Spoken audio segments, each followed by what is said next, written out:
5 bells. Stand by all stations. Attention, all districts. A 5-alarm fire. 5 bells. Move in immediately. That's it. Let's roll. Let's go. Firefighters!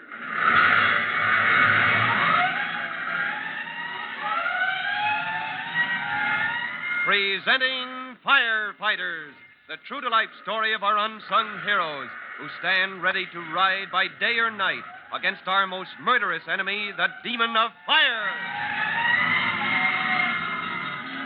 In a minute, we'll join Fire Chief Bob Cody in his private office in Headquarters Station, where he sits staring in amazement at his young friend, Jimmy Collins. Jimmy has just declared that he knows the answer to a mystery that started when the junior firefighters began storing the antiques they're collecting for their sale in the station house below. The reason the art dealer, Lucius P. Darby, had tried to hide his interest in the old snuff box is now clear. He didn't want Jimmy to find out it was a priceless art object, a museum piece. But the answer comes a bit too late, for the snuff box itself seems to have vanished into thin air. To see what really had happened, well, we'll get together again right after this message.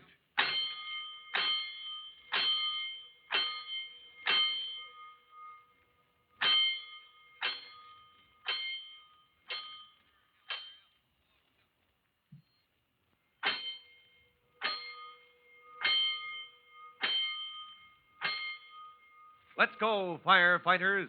Let's get up to Chief Cody's office on the second floor of the fire station and get to the bottom of this mystery.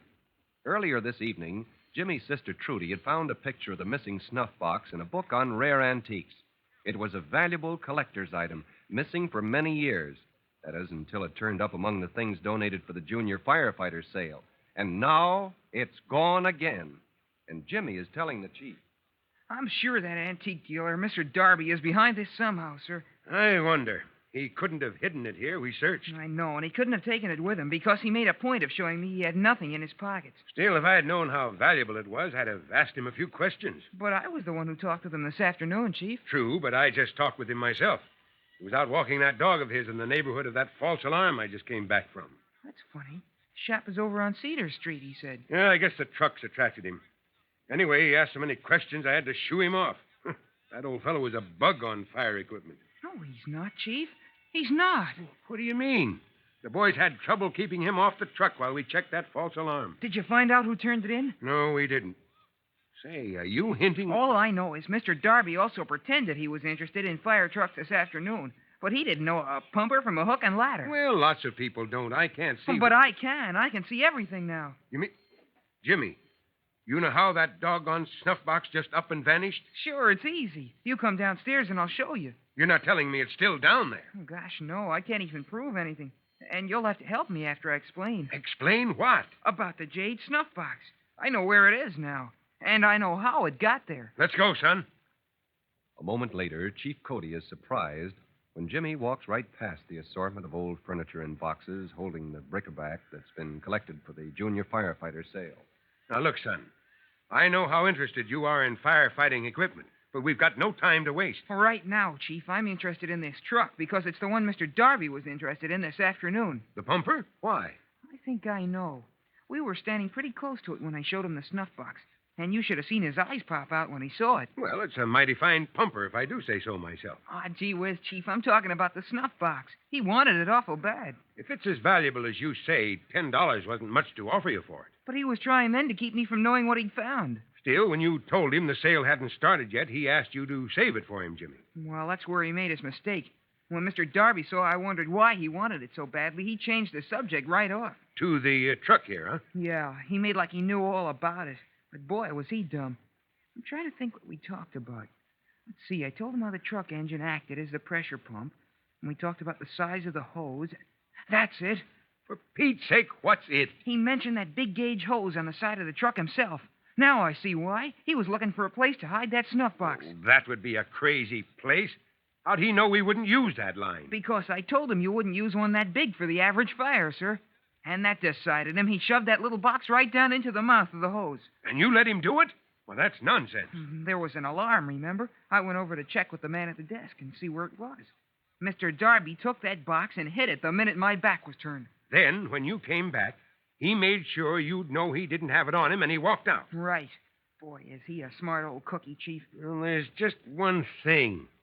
How'd he figure he could get back in here and pick it up when he wanted to? He didn't have to. He knew you'd deliver it to him, sir. Me? Now, look here, young man. Oh, gee whiz, I don't say you know anything about it. But all he had to do was ring in that false alarm. This truck answered it. He hung around asking questions until he saw his chance to take it out of the hose. Well, I'll be hornswoggled. I'll bet you're right. Of course I am. It isn't in the hose now. You can reach in yourself just like I did. He uses my department to steal a snuff box worth a fortune. Oh, wait till I get my hands on him.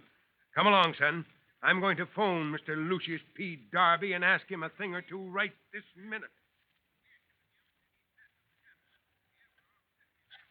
Now, you see, Jimmy, I don't figure this old gentleman for a regular crook from what you say about him. Trudy thought he maybe just couldn't resist taking it. And not because it was valuable, but because it was so rare. Well, that's why I'm phoning him.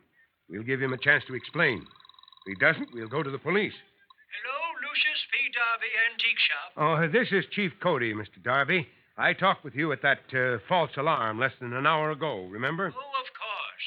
Now, about the proper size hose in a case Now, look, I didn't call you to discuss firefighting.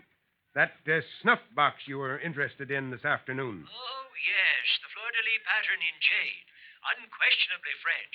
A pretty little trifle, I thought. Trifle? You know better than that. You're a dealer. And we know now what you discovered. That snuff box is a museum piece.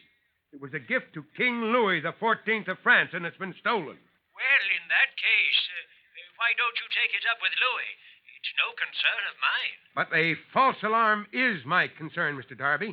You took that snuff box this afternoon and arranged things so I delivered it to you. My dear sir, there's a young friend of mine named Jimmy Collins, and he can prove to you that I did nothing of the kind. Maybe you didn't walk out with it, but Jimmy's as sure as I am that you hid it on my truck. Wonderful imagination young people have today. Now, listen, Mr. Darby, I don't want to go to the police. I don't blame you. Firstly, they wouldn't believe a ridiculous story like this. And if they did, I'd sue you for false arrest, slander, and anything else that occurred to me. Good evening. Now, wait a minute. Chief Cody, if I didn't live in back of my shop, you would not have reached me at this hour. Look, I'm coming down to your shop. You won't find me here. I was just about to leave for a weekend in the country. My dog, you know, needs plenty of fresh air. Goodbye, Chief Cody. Well, how do you like that? He hung up, Jimmy. Come on. Gee whiz, where are we going, Chief? To Mr. Darby's shop and in a hurry before he gets away. Let's roll, son.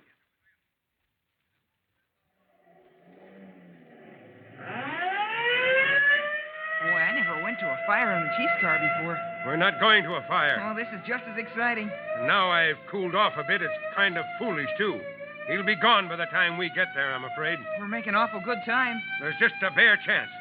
I tell you, Jimmy, he's got us just where he wants us. We haven't got a shred of proof to give to the police. Well, what if we find the snuff box in his shop? Well, if he's not there, if the door's locked and the light's out, we're stuck again. We'd have to have a search warrant and policemen to break in. Well, suppose it was an emergency. Well, trouble seems to follow you around, son. I'll admit that. But even you can't count on an emergency to get us into that shop if Mr. Darby's gone. But we're the ones whose fault it is that snuff box got lost. Yeah. I can just see what the reporters would do with a story like this. Will I be in the doghouse? Come on, step on it, Chief. We gotta get there in time. In the back of his shop, meanwhile, Mr. Lucius P. Darby has turned out all the lights except one inside a huge vault which is open. Right now, he's bent over a dial on the steel door to it, adjusting it carefully and muttering to himself. Smart boy, that Jimmy Collins. I knew it the minute I saw him. Figured things out to a T. The only thing he hasn't got is proof. I saw to that. I'll set this time lock for Monday morning and just forget all about it. There. Nobody could get in here no matter what. And that includes you, boy. Come on. Get out of there. Do I have to go in after you? All right. Go on. No, get. That's better. And now I'm in here, maybe I could take just one more look at the fleur-de-lis snuff box. Imagine my running across it like that. It's priceless. A thing like that shouldn't be bought and sold. It should be kept to be admired. None of them could appreciate it except me. They deserve to lose it. I never did a thing like this in my life. It was wrong, but, well, stop acting like an old fool, Darby. You did it on the spur of the moment, and it's too late to start blaming yourself. Are you back in here, boy? Get out, get out. I don't feel like playing. Dog's got no sense. Always. Get away from that door, boy. Get away.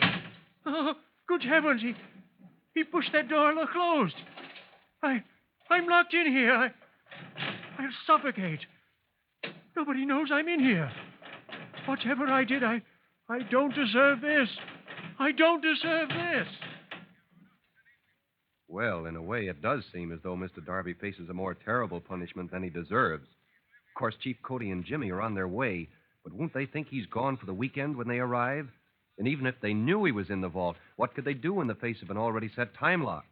Well, we'll see what happens when you listen to the next exciting episode of The Firefighters.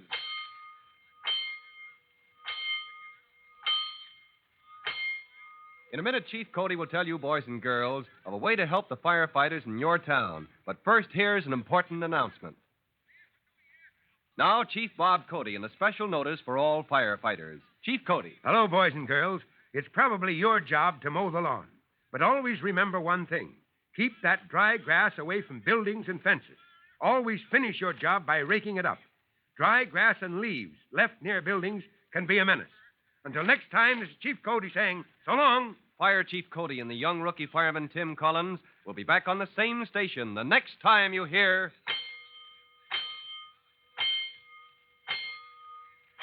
That's it. Let's roll.